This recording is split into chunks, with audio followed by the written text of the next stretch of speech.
दोस्तों, क्या आप जानते हैं कि भारत के विकास में ही नहीं, भारत के लोकतंत्र में पंचायती राज व्यवस्था का महत्वपूर्ण योगदान है।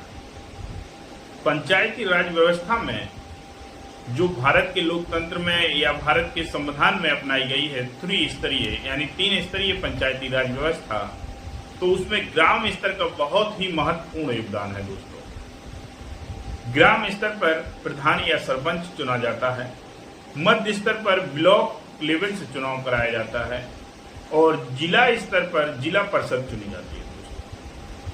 तो भारतीय संविधान ने बड़ी खूबसूरत तरीके से संविधान के आर्टिकल 40 में यानी डीपीएसपी में director principle of state policy, राज्य का जो नीति निर्देशक तत्व है, उसमें स्पष्ट रूप से दर्शाया गया था कि पंचायती राज चुनाव का होना बहुत जरूरी है, पंचायत का होना बहुत जरूरी है।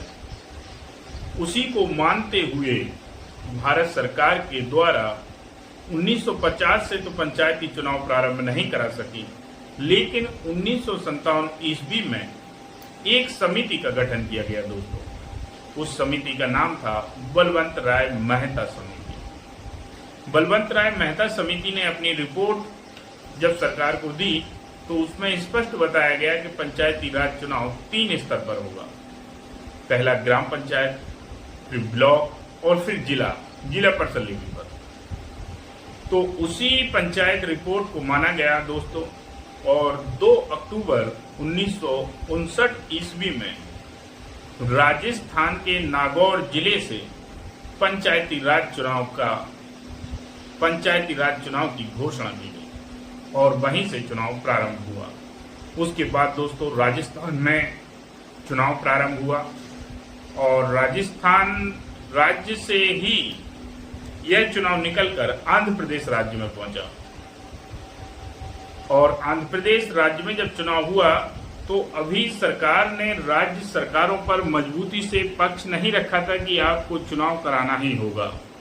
यह व्यवस्था चुनाव की कर दी गई थी, लेकिन राज्य सरकार इस चुनाव के लिए उत्तरदायी नहीं थी।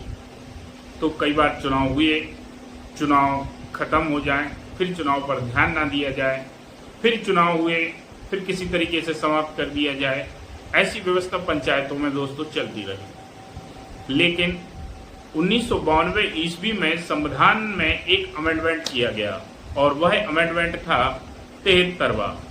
73वां संविधान संशोधन के ही द्वारा भारत में पंचायती